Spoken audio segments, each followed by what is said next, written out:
Welcome to the mythical creatures. Who said that there is no female power in war? Although healthy and muscular men with huge swords symbolize the fighting fantasy, women always stand next to them. Warriors who combine femininity and strength are often underestimated. Men are embarrassed to show interest in an aggressive woman with a sword. Afraid to admit their own vulnerability, ladies look with apprehension at those who chose a spear instead of a mop and do not faint at the sight of a dragon, but are ready to attack it boldly. Most artists depict fantasy women with a sword in the same way. Muscular, half-naked, in explicit poses. This stereotype shapes our understanding of Amazons, but they are much more diverse and interesting than we imagine. The legends of the Amazons hide many little-known, fascinating details that often go unnoticed. When we talk about Amazons today, we mean either strong, wild women dressed provocatively and armed, or, in a modern context, simply independent and free women. What is the origin of this term in our language? Perhaps the concept of Amazon could come from the Iranian Hamazan, warriors. If in the Greek phrase Amazos, the particle a is considered as an amplifying one, then this can be interpreted as buxom. There is also a common theory that the word Amazon is formed from the Greek amazos, with a negative particle a, i.e., without a breast. It is assumed that the Amazons amputated or burned out their right breasts in order to shoot arrows more freely. However, this is just a myth. In ancient painting, Amazons were always depicted with both breasts. Sometimes one of them could be covered with clothes. There are several other versions of the origin of the word Amazons. For example, amasso, from masso, to touch. To touch could be interpreted as not touching men. In addition, the word maza, moon, has been preserved in the North Caucasian languages, which may be related to the ancient time when the inhabitants of this region worshipped the moon, the goddess of hunting, corresponding to the Greek Artemis. By the way, the association between the warriors and the Amazon River in South America is not accidental. It was in honor of the Amazons that this river was named. The Amazon River was discovered by conquistador Francisco de Orellana, who also became the first European to cross South America at its widest point. In the summer of 1542, a group of pioneers, according to legend, encountered the legendary Amazons and engaged them in battle. Today it is believed that these were either Indian women who fought with men, or just long-haired Indians, whom the Spaniards mistook for women. Initially, de Orellana planned to name the river after himself, but after this event he decided to stop at the Amazon option. For the ancient Greeks, the Amazons were as real as other inhabitants of the northern lands. The sources of those times contain a lot of information about the Amazons, although, of course, most of it is fiction. Some of these sources claim that the Amazons lived on the coast of the Euxine Pontus, Black Sea, in their own state, ruled by Queen Hippolyta. She became legendary thanks to Hercules. It was from her that he had to steal the magic belt during his 9th feat. In his history, Herodotus reports that the capital of the Amazons was called Themyscira, and was located on the banks of the Thermodon River in the southern part of the Black Sea, which corresponds to modern Turkey. There is a version according to which the Amazons came to Greece from Lake Meotia, i.e., from the area of the modern Sea of Azov. From there, they conducted military campaigns throughout Asia Minor, even reaching Syria and Egypt. According to legends, Amazons founded cities such as Ephesus, Smyrna, now known as Turkish Izmir, Sinope and Paphos. According to Diodorus Siculus, the Amazons lived near the Tanais River, modern Don. This name probably came from the name of the son of the Amazon Lysippus, who, having fallen in love with his mother, chose to commit suicide by throwing himself into the river to avoid incest. All legends agree that the Amazon society was ethnos gynekokratumenoil, a nation ruled by women and where there was no place for men. famous Greek geographer Strabo wrote that once a year the Amazons raided the Caucasian tribe of the Gargarians, ancestors of the Ingush and Chechens, with a special purpose: to get pregnant from them. Boys born from such unions were at best returned to their fathers, and at worst destroyed. Girls were taught to work in the field, hunting and martial arts, thus forming a new generation of militant women in the tribe. Based on the above, it can be concluded that the idea of blonde Amazons is a fiction of artists, given the methods of preserving their heritage. The ancient warriors, in their classical view, probably had a typically Oriental appearance. Amazons are found in many male legends.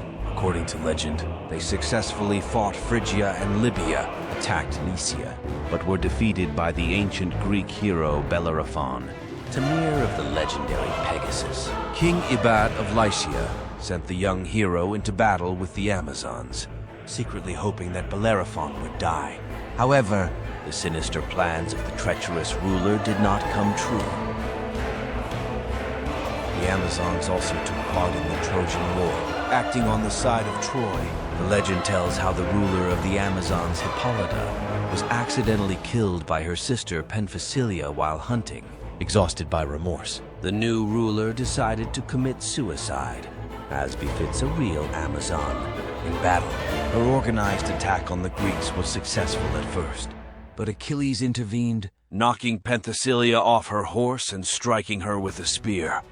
The military strength of the Amazonian state was so great that they easily besieged Athens and even penetrated into the city when Theseus, the ruler of Athens, kidnapped their queen Antiope, who, in fact, was a trophy during the campaign of Hercules for Hippolyta's belt. However, over time, Antiope fell in love with Theseus and did not seek to return to the Amazons. During the battle, Antiope sided with her lover and was accidentally killed by her fellow tribesmen, after which the confrontation between the Amazons and the Athenians stopped. The battle between the inhabitants of Athens and the Amazons gave rise to a separate genre of ancient Greek art, known as Amazonomachi, the tradition of depicting militant Amazons on the battlefield, in drawings on terracotta and marble carvings. Over time, mentions of Amazons are becoming more and more rare. During the time of Alexander the Great, there were rumors about the appearance of the Amazon queen Thalestris in the camp of the great commander, accompanied by 300 of her tribesmen. It was said that Thalestris offered her entire harem to Alexander in the hope of getting offspring from the illustrious ruler, strong and intelligent like himself. The Roman general Gnaeus Pompey wrote about the warlike Amazons who fought in the ranks of enemy troops, and Virgil in his poem Aeneid was clearly inspired by the Amazon Camilla, a representative of the ancient Amazons, when he described the Volscian warrior. The main weapon of the Amazons was the sagaris, the Scythian name for the double-bladed axe known to the Greeks as the palectus or labri. The latter was widespread on the island of Crete back in the Bronze Age, symbolizing the feminine principle. In addition to the battle axe, the Amazons also actively used bows with arrows and small spears, a typical set for the Scythians. They rarely fought on foot, as the main force of their army consisted of cavalry, which also reminds of the Scythian tribes. The golden labris is a symbol of the Minoan culture on the island of Crete, which existed about 2 millennia BC. Where do the legends about Amazons come from? Are these just vague memories of those ancient times when society was possibly matriarchal? Or do they reflect the real existing female peoples in the ancient era? There are many theories about this. The Amazons were called the daughters of Ares and the parishioners of Artemis, which may indicate that their origins may have been associated with a closed community of priestesses. In this interpretation, the mythical severing of the breast may be a ritual act. In early examples of Greek painting, Amazons were depicted in helmets and long tunics, which created an analogy with the warlike goddess Athena. Later, their clothes became more refined and light, with a high belt for ease of movement, imitating the style of the goddess of hunting Artemis. The Greek origin of the Amazons is confirmed by their use of small crescent-shaped peltashields in battle. In later images, Amazons are often represented in clothes inspired by the Persian style, in tight trousers and high-pointed headdresses. The so-called Kadaris. Mythical stories about Amazons are often associated with two heroes, Hercules and Theseus. Since these characters often met with fictional creatures, it can be assumed that the Amazons could also be fiction. Perhaps they symbolized the dangers that the Greek colonists had to face on the Black Sea coast. Taking into account the supposed origin of Amazons from the Don steppes and the coastal regions of the Sea of Azov, the Asian theory of their origin seems to be the most likely. The Greeks who inhabited the Black Sea region regularly encountered warlike and wild nomads. Herodotus explicitly claimed that the Sarmatians descended from the Amazons and Scythians. Until recently, this was considered the only explanation. Scientists consider the Amazons as an artistic image that emphasized the features of the steppe barbarians in the eyes of the Greeks. However, in the last decades of the Ixiacs, early 28th century, the situation has changed. First, large female graves were discovered in the north of Turkey, in the province of Samsun. And then in other regions, including Taman, Kuban archaeologists discovered the graves of entire tribes in which only women were buried. An extremely interesting fact is that weapons were found next to the bodies. Bows, quivers and daggers, and one of the victims even had an arrow tip in her skull. These archaeological finds confirm the existence of tribes in the northern Black Sea region, where women played an important role in society and preserved ancient customs in which a woman occupied a central place. However, it is unlikely that these sororities were as closed as the ancient Greeks described them. Probably, the cruelty towards men was exaggerated. The creation of such legends about a land where life was significantly different from their own is typical for different cultures. In any case, these tribal alliances were small and unstable. The ancient customs of the matriarchy, which miraculously survived to the new era, could not resist the campaigns of Alexander the Great, cultural mixing and mass migrations of peoples in the 4th-7th centuries. It was at this time that the Amazons, being a unique combination of truth and myth, ceased to exist. Interestingly, militant women have been popular throughout all eras and on all continents. For example, King Chandragupta Maurya, 322-328 BC, the first to unite a part of India into a single state, had an unusual Greek giantess in his guard. Almost 2,000 years later, the rulers of fragmented Indian states, such as the Nizams, kings of Hyderabad, used a similar practice. It is also known that the royal family of Kandy in Sri Lanka was guarded by a small army of female archers. In Europe, women from Celtic and Germanic tribes often fought on the battlefield with their husbands. Roman historian Cornelius Tacitus reports that there were more women than men in the army of Boudicca, the legendary queen of the Iceni tribe, who led Britain's uprising against the Romans in 60 BC. In the Scandinavian countries, there was an interesting custom according to which a woman who did not have a family could take up arms and become a skjaldmo, maiden with a shield. The Hervor saga tells the story of one such girl who dressed like a man and fought under the name Hjorvard. Hervora practiced necromancy and resurrected her dead father from the mound so that he would give her the magic sword Turfing. It is remarkable that the dwarves who created this weapon put a curse on it. Each use of it will entail the death of at least one person, and over time this sword will become the source of 3 great disasters. The Danish historian Saxon Grammaticus recorded that in the Battle of Braveller, which took place around 750 between the armies of the Swedish king Sigurd Ring and the Danish king Harald Gildetand, About 300 maidens with a shield participated on the side of the ladder. He notes that their shields were small and their swords were long.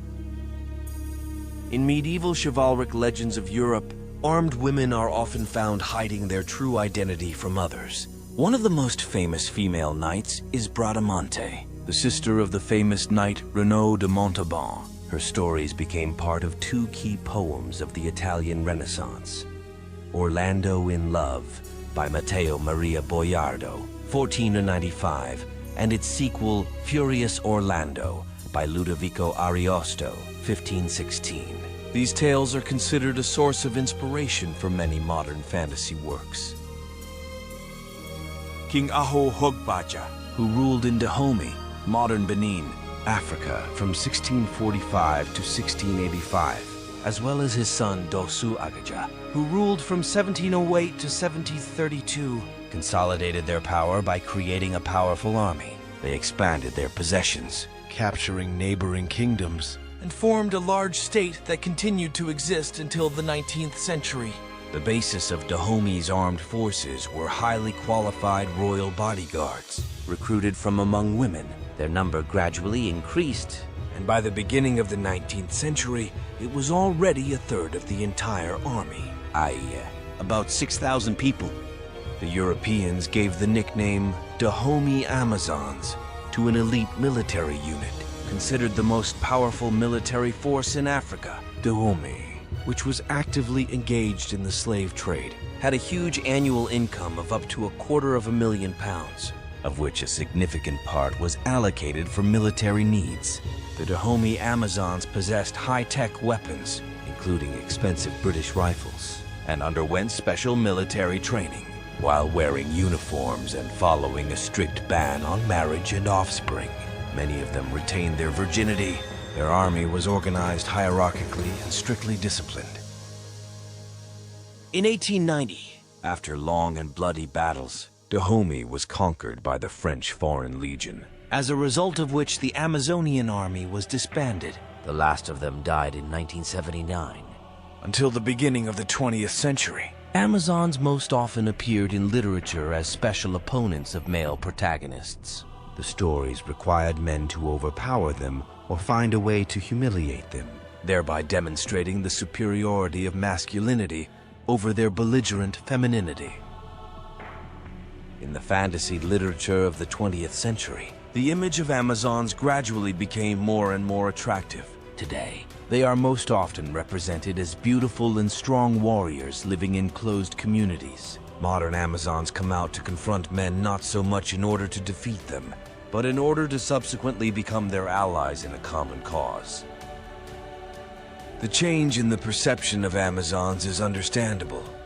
If we honestly look at the essence of things, it becomes clear that angry, aggressive, and introverted women are not a natural property, but rather the result of our influence, men.